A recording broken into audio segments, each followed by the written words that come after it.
Hello everyone and welcome to Tony's Healthy Kitchen. I am your host, Tony La Ferrara.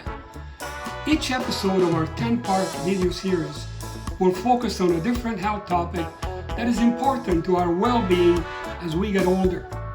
With the help of our guests, we will explore and learn more about each topic from a medical perspective, and we will also focus on healthy food options, fitness tips, and delicious, easy-to-prepare recipes that will help us improve and maintain a healthy lifestyle as we get older. Today's topic is inflammation. The term inflammation has been thrown around a lot nowadays, but do we really know what it does in our body and why is it an issue?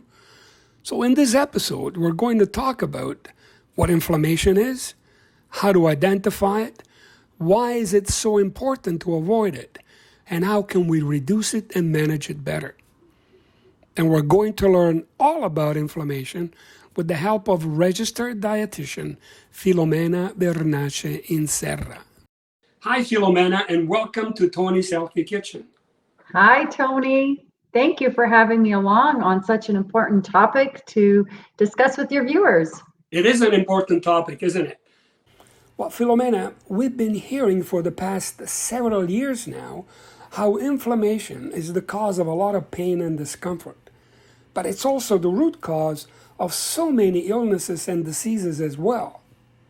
So, what is inflammation? Well, let's just start off by saying I'm not a medical doctor. It's a dietitian's perspective. So, on a general sense, inflammation really is a biological response that results from the immune system being triggered.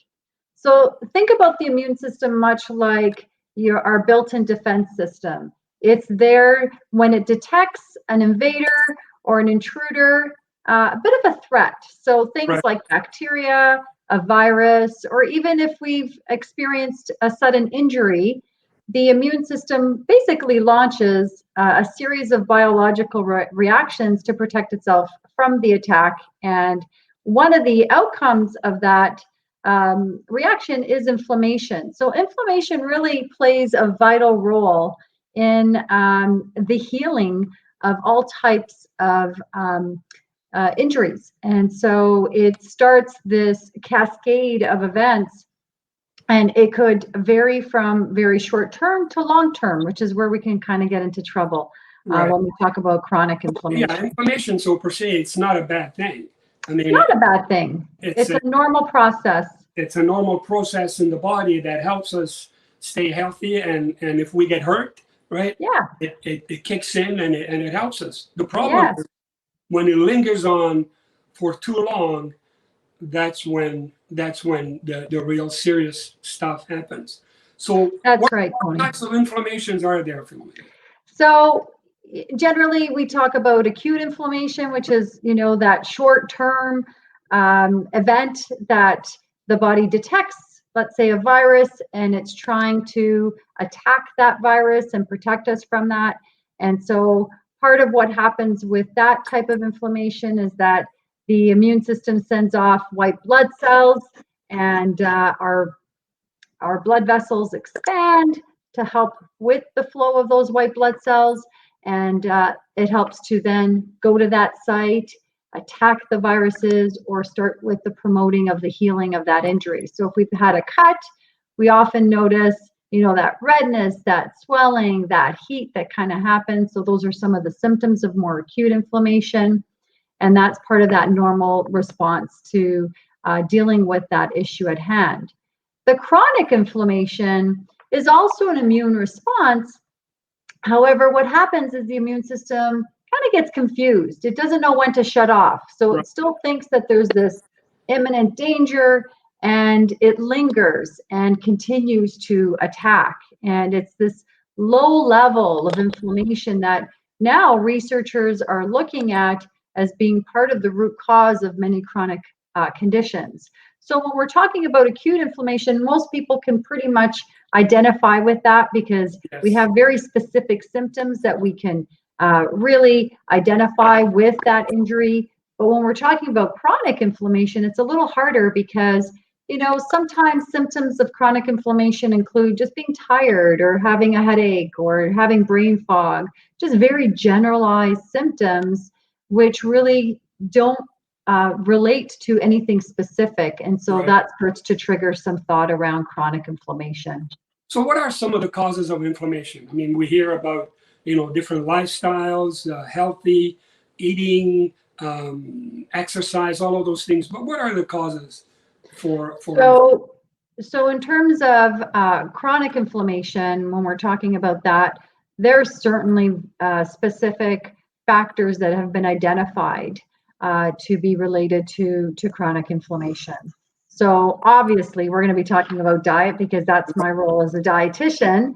But we do have other specific components within our lifestyle that include, smoking and also lack of physical activity, alcohol consumption, excessive sugar intake, which will be part of our conversation around diet, lack of adequate sleep, which most of us suffer from, in addition to others, including environmental triggers. So those are some of more of the lifestyle habits. Right. So lifestyle choices and maybe cutting down on certain foods and eating Yeah. more of other types can definitely help. So what are the the recommended types of foods that you think we should have to fight chronic inflammation? Well, the one thing is that, in North America, we have quite a highly ultra processed diet. And so we really need to move away from a lot of the conveniences and the processed foods that come with those conveniences, right, Tony? We Right. find that quite a few people just, the comment I hear of, I don't have time to eat, or I don't have time to meal prep, I don't have time to cook. And so somehow, the one thing that keeps us alive and functioning and allowing us to do what we need to do has become an inconvenience. It's an inconvenience to make time to eat. It's an inconvenience to make time to shop or cook at home. And so we need to start changing mindsets, but we also need to realize that healthy cooking doesn't take all that long. And so Right. some of these ultra processed foods, fried foods, processed foods that come, in a box that just heat and eat within a few minutes. Red meats and processed cured meats are known to also be pro-inflammatory. Diets high in saturated fats. So we're not talking about the healthy fats. We're talking about saturated fats that are found mostly in animal products and in commercially made foods. A lot of desserts and snack foods are quite high in saturated fat and high in trans fat. So we know that those are foods that we need to eliminate. Yeah, no, I mean, a lifestyle change, and I can speak, on a personal experience that it will make a big difference. I like to eat a lot of fish. Salmon is my go-to, my favorite, full of omega-3s and other good, solid minerals in there. Nuts are good, berries are good. Yes.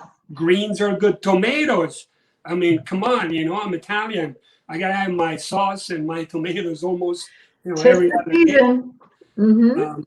So I mean, all of those delicious types of foods can help us. Olive oil. I mean, can we talk a little bit about olive oil?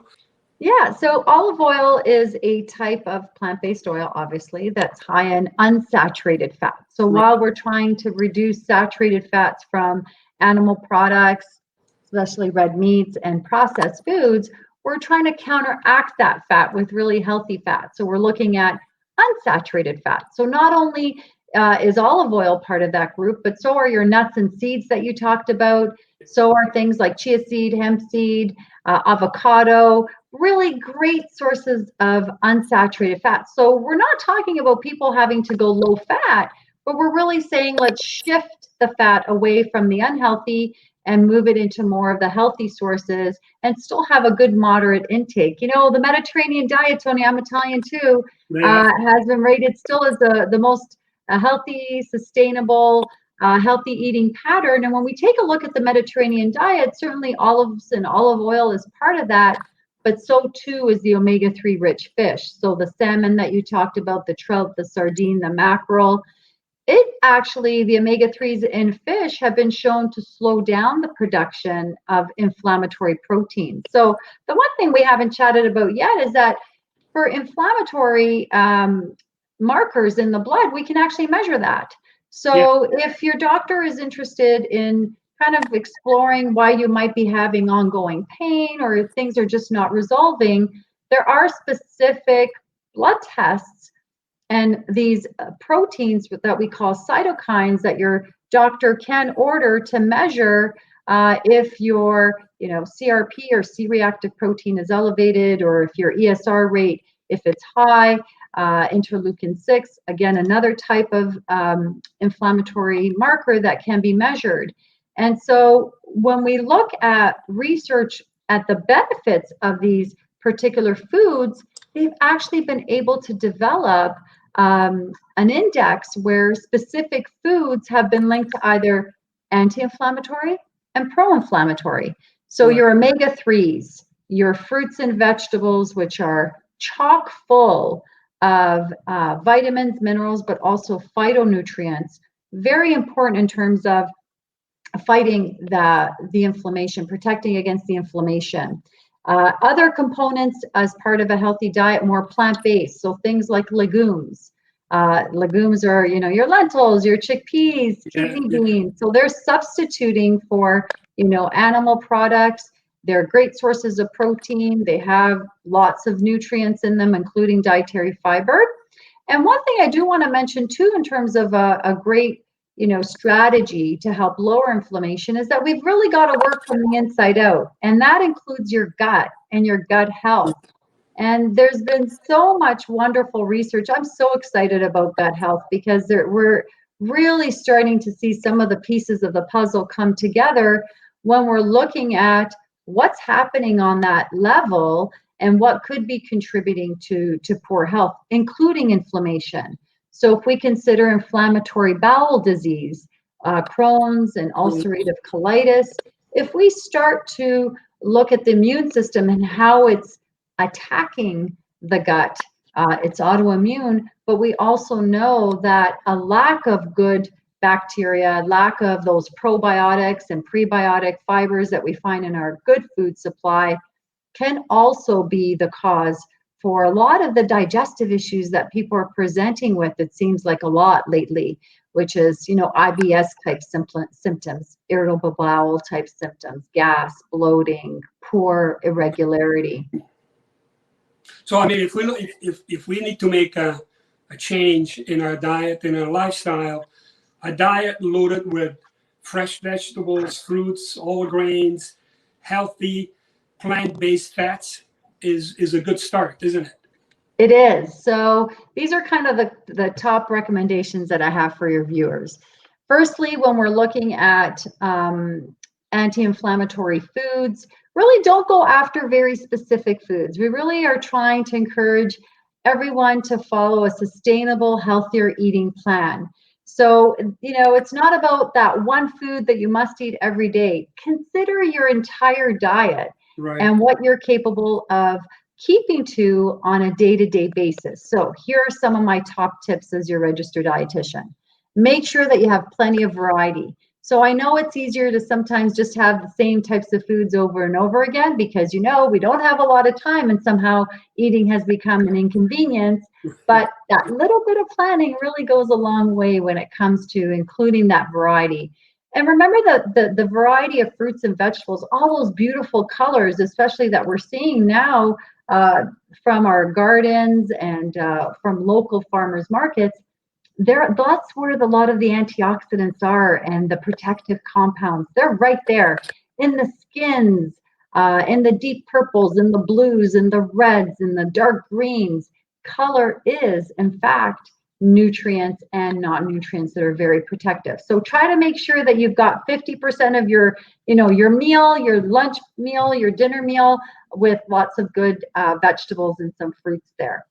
Make sure that you incorporate more fatty fish in your diet. So happy to hear that fish is your go-to. I'm having salmon for dinner tonight. And definitely incorporate that a few times a week, and ensure that that substitutes some of the red meats in your diet. So having some is okay, but we're really wanting to lessen our kind of dependency on red meats and include more plant-based proteins and more fish. And also paying attention to how you're preparing your fish. So trying not to fry and have it deep fried, really trying to keep it simple. Super simple, oven baked or grilled is easy. Yeah, and you mentioned before, Filomena, about, we look at food now, or preparing food, as an inconvenience. It takes too much work and so on. But what about the canned stuff? Talking about beans and sardines and tuna, all of this. Is that recommended, you think, or can we use that? I'm all about convenience. I'm a working mom with 2 teenagers, and I don't want life to be too complicated. So I'm always looking for healthy conveniences and wanting to share that with my clients and with your viewers. So whether we're talking about frozen or canned products, they can be just as nutritious. Just look for those healthier options. So for instance, with the canned products, there is no shortage of finding legumes that are no salt added, as well as your vegetables, no salt added. You can find frozen legumes, you can find frozen vegetables, just simply them, nothing else added to it. And we know they're just as nutritious and they're super convenient. And that's, the importance of keeping a well-stocked, healthy pantry, is that you've got those backups on hand. And the recipes that I've got chosen to share with our viewers are things that you can keep on hand all the time, and you can produce a very quick, healthy meal with what is in your pantry. So if you start off with stocking a healthy pantry and you've got these canned products, the no salt added canned products, why not start there? The amount of time that people would waste in a drive-through, you can simply prepare a healthy meal at home in 20 minutes or less. Absolutely. So let's talk about some of your recipes that we can prepare at home. Yeah. So you're going to be seeing some of the recipes up on the screen, but the two that I chose that really encompasses what I feel the message that I wanted to give you today and your viewers encompasses the whole grain. So we want to make sure that we have a variety of good whole grain products. And we're talking about whole foods here, Tony. We're not talking about, whole grain flour per se. We're talking about barley and quinoa and brown rice and whole oats. These are fantastic whole grains that don't take a lot of time to prepare.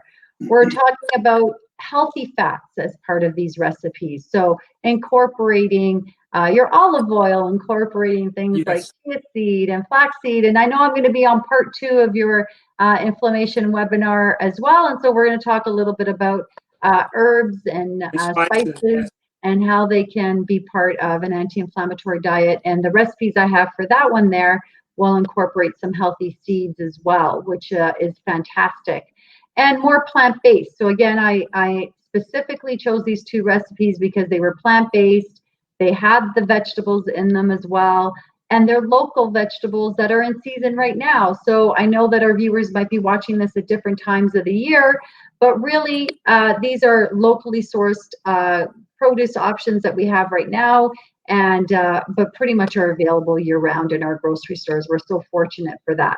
So the recipes, the 2 that I've chosen, encompass, plant-based, the variety, the color, the healthy fats, and the whole grain. So the first one is a lentil and eggplant, quote unquote, meatball.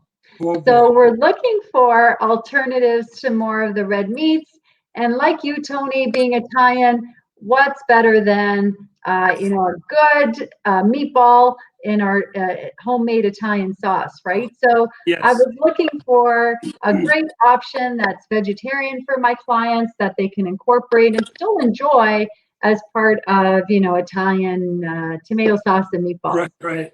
So this recipe includes eggplant, and it also incorporates green lentils and your beloved olive oil, but it also has some black olives because olives makes everything taste good, right? So I incorporated a little bit of that, and it's got some of the spices that we're going to talk about at our next segment that are very much anti-inflammatory. So garlic cloves are in here, as well as cumin. And your viewers are going to learn about black pepper and how black pepper is very good in terms of working with turmeric and anti-inflammatory. So this particular recipe is very simple. You take your eggplant, you cook your eggplant, you cook your green lentils, you pulse it together, and then you add some oat flour, which again you can make from whole oats. So you just take your rolled oats, you put it in your mini food processor, you pulse it for literally just a few seconds until it gets to that consistency of flour. The oat flour really is what is going to bind together. Yeah, your eggplant and your lentils. You put in a little bit of the black olives, a little bit of lemon juice and zest, which really makes a nice flavor complement to this recipe.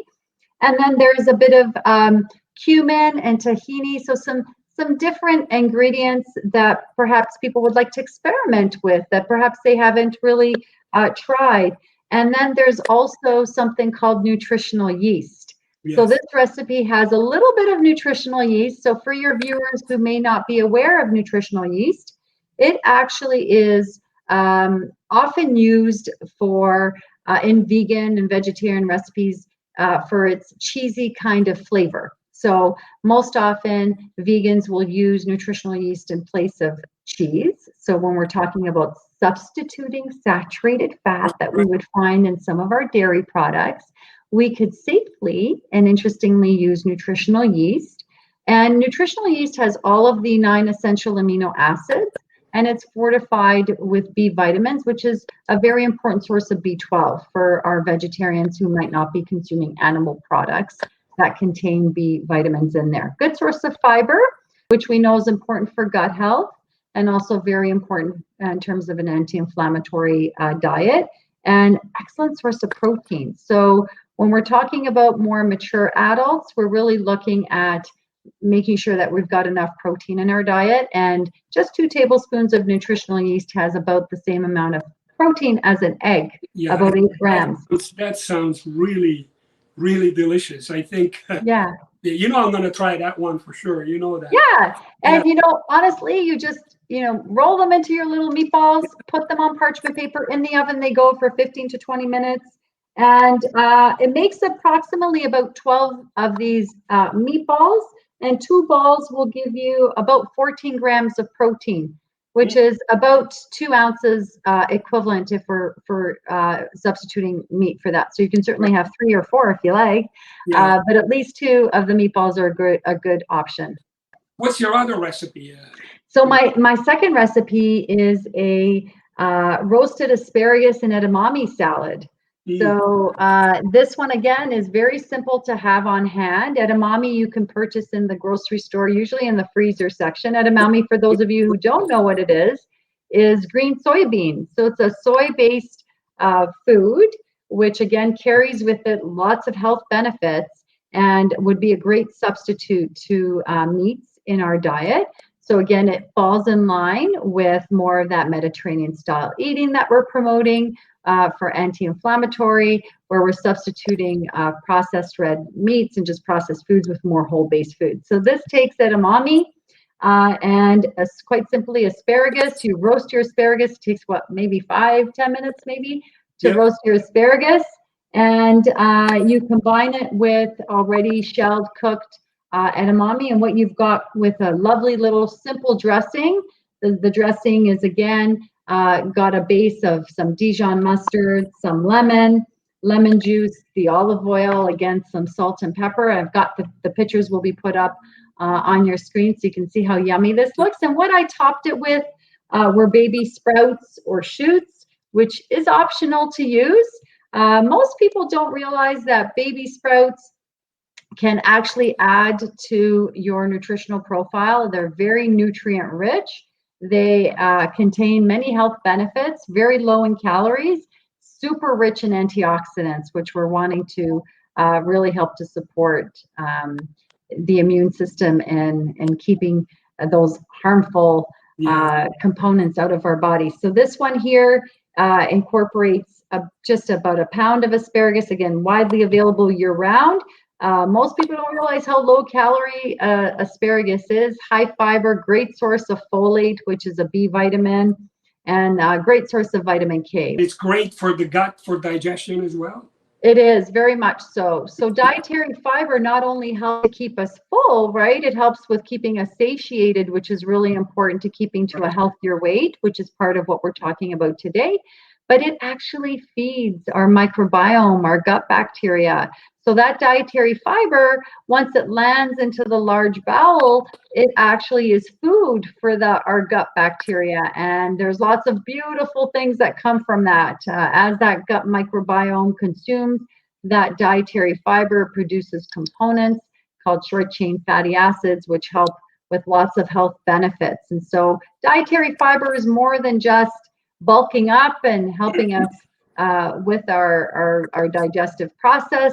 There's so much more to what dietary fiber does, including what it is that we're talking about today. Yeah, and you know what? I mean, your recipes are very simple to put together, but they are both delicious and loaded with anti-inflammatory ingredients. Filomena, I also have a recipe that I would like to share with you and our viewers. It is my pan-fried lemon butter salmon with roasted corn and mango salsa. The ingredients are very simple.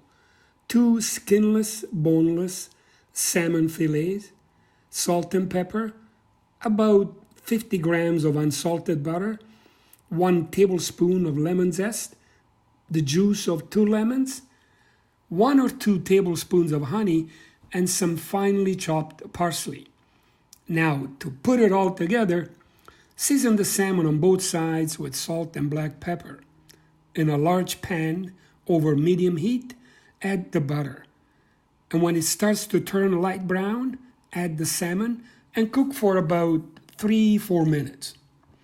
At this point, flip the salmon and cook for about 1 more minute. Add the lemon zest, the lemon juice, and the honey to the pan. Spoon the sauce over the salmon as it cooks and let it go for another 2, maybe 3 minutes. And there you have it. It's done. It's ready. Transfer the salmon to the plate over the corn and mango salsa. Spoon a little bit of the sauce over it, a little bit of chopped parsley, and there you have it. A delicious pan-fried lemon butter salmon with roasted corn and mango salsa. Filomena, thank you very much for your masterclass on inflammation. We now understand what inflammation is, and we know how to manage it better through a healthy diet and some positive lifestyle changes. And we also know how to take better care of ourselves. Yeah, we've got to take care of ourselves, but we've got to do it in a way that actually tastes good too. So that will be certainly a focus of our next segment. It's been a pleasure chatting with you. There's so much to learn, so much that we know already, but there's so much more that we need to uncover, and diet is a very powerful tool. It surely is. And thank you again, Filomena. And thank you to all of you for dropping by my kitchen, Tony's Healthy Kitchen.